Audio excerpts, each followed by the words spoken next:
También la esterilización se practicó en Japón y también se practicó en otros países de Europa, inclusive en América Latina. Y miren, para sorpresa mía, estudiando justamente este tema, a ver si lo alcanzan a ver, no sé si alcanzan a leer, este es un cartel que porta una peruana en una manifestación. El cartel dice: somos las hijas de las campesinas que no pudiste esterilizar. Y esta es una manifestación contra Fujimori, porque él fue uno de los que promovió la esterilización de miles de campesinos peruanos. El mensaje es muy significativo, dice: somos las hijas de las campesinas que no pudiste esterilizar. Bien. Hablé entonces un poco de las bases ideológicas, ¿no? de las esterilizaciones, y esas bases, perdón, las bases filosóficas estuvieron en la doctrina de la eugenesia, ¿sí? En el marco de las bases políticas, podemos decir que sirvió de fundamento a políticas, la esterilización y la eugenesia también, sirvió de fundamento teórico a políticas de elevación de la calidad genética del grupo o de evitación de su degradación, aplicando al ser humano ciertos principios que eran extraídos de la teoría derivada. Esta teoría eugenética en realidad es una derivación, a mi modo, mal hecha, ¿no? Pero sí, digamos, los que la sostuvieron sí encontraban, sí lo tomaban como fuente de la teoría darwiniana, de Darwin, en definitiva, la teoría de la evolución, la teoría de que sobrevive el más fuerte, ¿sí? Este es un poco el fondo de la cuestión, ¿no? Y esta era la herramienta por excelencia para cuidar, desde el punto de vista ideológico, la eugenesia y por consiguiente su práctica de esterilizaciones, era la herramienta más importante para cuidar la superioridad de la raza aria. Por supuesto que queda claro que el movimiento eugenista es fuertemente hereditarista y determinista, o sea, parte de la idea de que digamos, todas las características de los seres humanos se heredan, y además que esa herencia es determinante de lo que uno es. Cosa que hoy en día, por supuesto que no se ve así. Hoy en día, cuando se plantea las concepciones del ser humano, generalmente se ve, nadie niega lo biológico, desde luego, pero no se le da un peso determinante, al punto tal de que se ve, digamos, la concepción predominante hoy es una concepción más de tipo constructivista, donde entra en juego lo que el sujeto trae, pero lo que se pone en marcha de lo que el sujeto trae en interacción con el medio. Entonces, un niño que un niño que nace con una discapacidad, pero que está en un ambiente muy estimulante, esa discapacidad la puede superar. Y si no, veamos, por ejemplo, el caso de Stefan Zweig, o por ejemplo, la misma Helen Keller, mujer que nació sorda, ¿sí? Y después se le sumó la ceguera, y cómo ella logra superar eso y se transforma en maestra de sordos y ciegos, ¿no? Es un caso extraordinario, ¿no? Pero esto tiene otra arista más, ¿y saben cuál es? Es la de que esta concepción hereditarista, determinista, ¿no? De ser humano, basado en la genética, o sea, de que uno es el producto de sus genes, ¿sí? En realidad está orientada básicamente en la doctrina nazi a tender a buscar e intervenir y controlar y dirigir la reproducción humana. Y por otro lado, justamente uno destaca que no es casual que esto suceda así, porque ellos no ponen el acento justamente en las oportunidades de los individuos en función de las condiciones en las que nace, ¿no? De modo tal de que uno pueda pensar que, justamente como lo decía antes, más allá de aquello, de lo que es portador de nacimiento un sujeto, en función de las condiciones del medio en el que él se desarrolla, esas condiciones de nacimiento o ese bagaje de nacimiento puede, digamos, modificarse o puede desarrollarse de una manera impensada, ¿no? Y a la vez, también, aquellas personas con mucho potencial, pero que están en un ambiente que no estimula esas potencialidades, no las van a desarrollar. No era este el pensamiento de los nazis, justamente. El pensamiento de los nazis era un pensamiento determinista.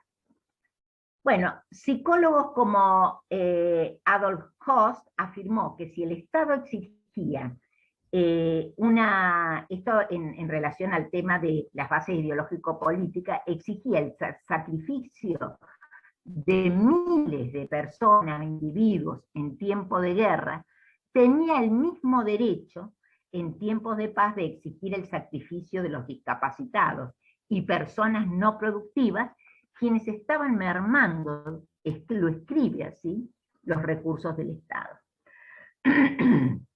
Y finalmente, ya he ido anticipando acerca de las bases biológicas, que fue la eugenesia, la idea central de las bases biológicas para, digamos, el desarrollo de estas acciones que llevaron a estas matanzas.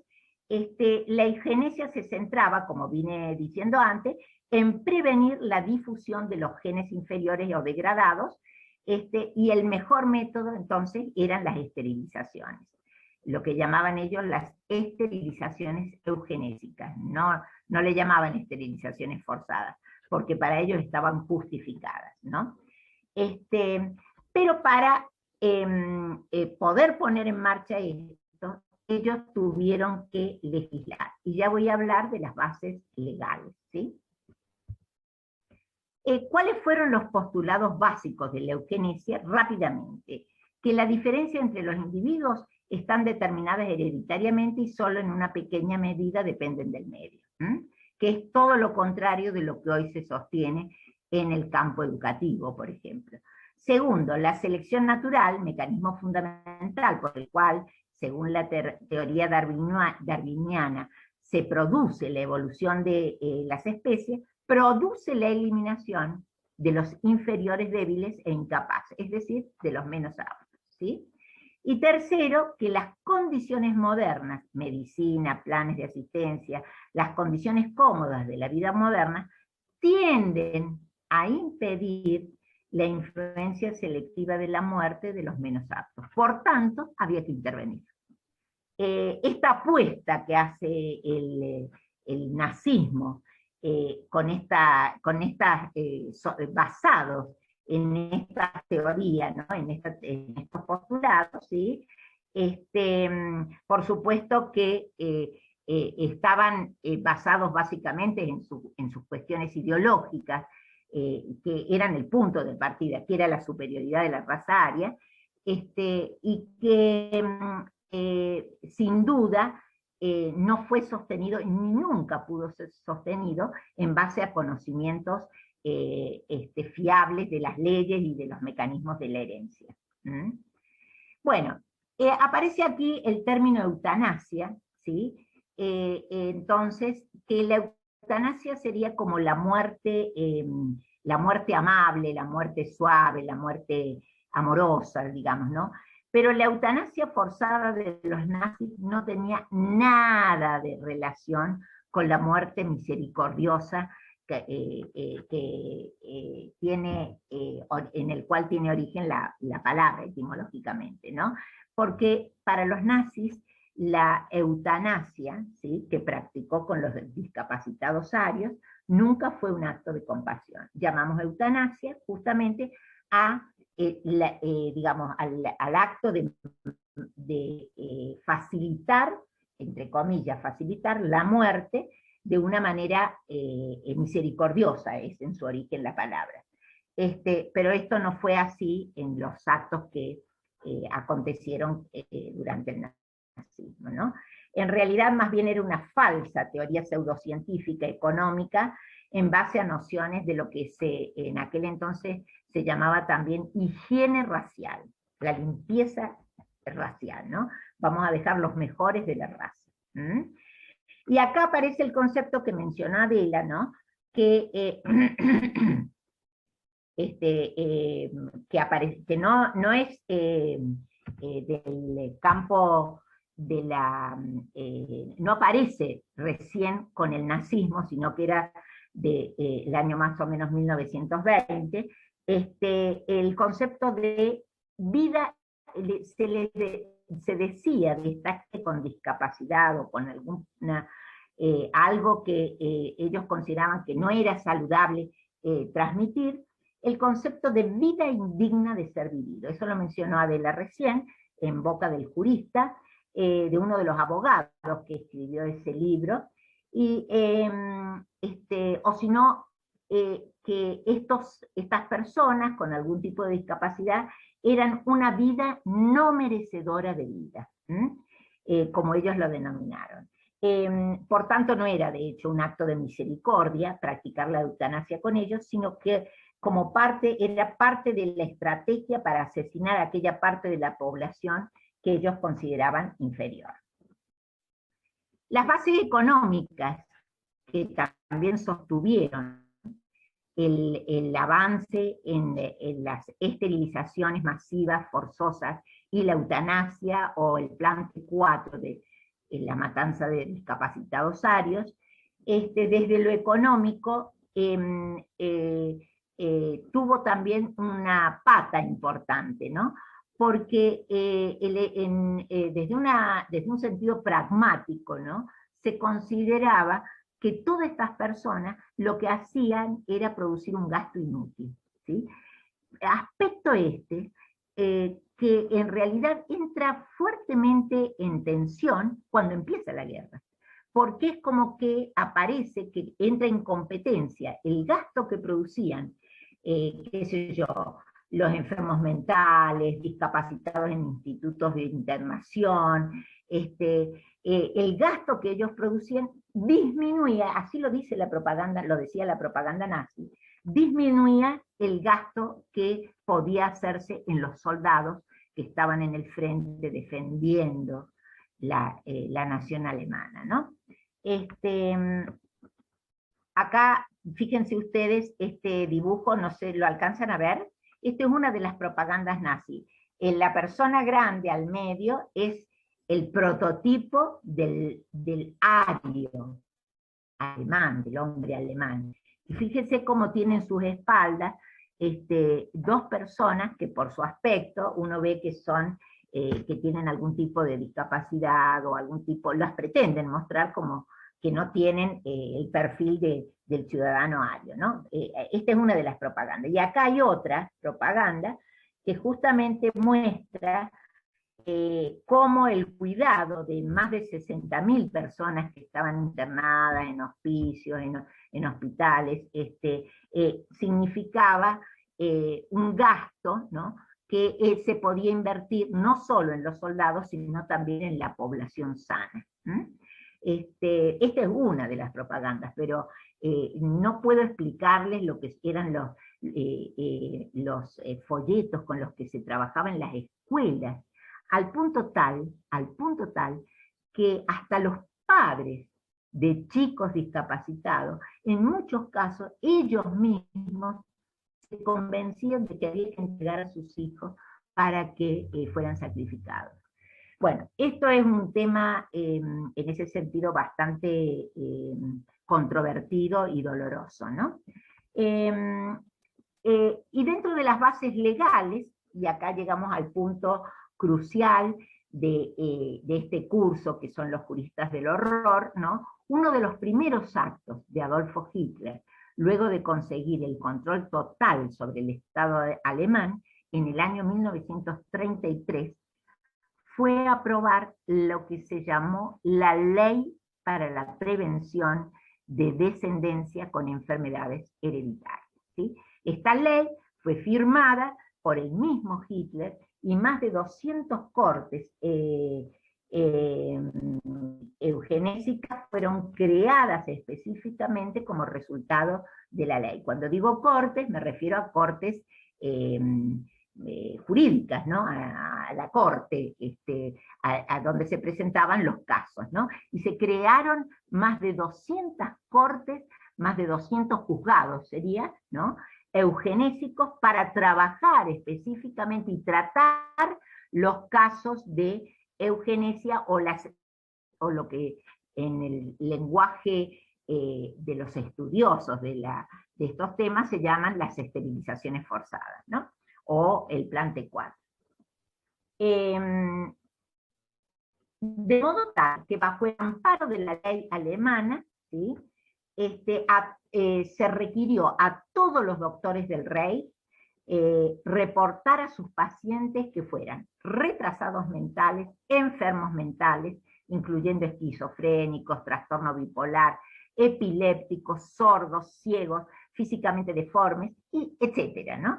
Y se impuso, miren qué interesante, una alta multa monetaria para cualquier paciente que no fuera apropiadamente denunciado. Los individuos que padecían alcoholismo y la enfermedad de Huntington, también podían ser esterilizados. El caso individual, o sea, había que denunciar a todos, como se hizo después con los judíos, ¿no? Había que denunciar a todos, y se armó un registro. El caso individual era luego presentado ante una corte de oficiales nazis, y a los oficiales de salud pública que revisaban sus historias médicas, tomaban testimonio a sus amigos y colegas, y eventualmente decidían si ordenaban o no realizar una operación de esterilización al individuo, utilizando la fuerza si fuera necesario. Aunque no esté escrito, por supuesto, en la ley, también fueron esterilizados, se llamaban los bastardos de Renania, hijos ilegales, a principios de 1937. Se llamaban, hay un material escrito sobre esto, los bastardos de Renania, casi 400 llegaron a esterilizar, que desde luego no tenían mucho que ver con las discapacidades, pero también eran considerados como seres inferiores, ¿no? Acá puse unas imágenes, ¿no? De todo lo que era el tema de la experimentación, cómo tomaban medidas del cerebro, cómo comparaban del cráneo, ¿no? Y siempre buscando un prototipo que representara la raza aria en contraposición de las otras razas, las eslavas, que eran razas inferiores, y la judía, que directamente no tenía derecho a existir, ¿no?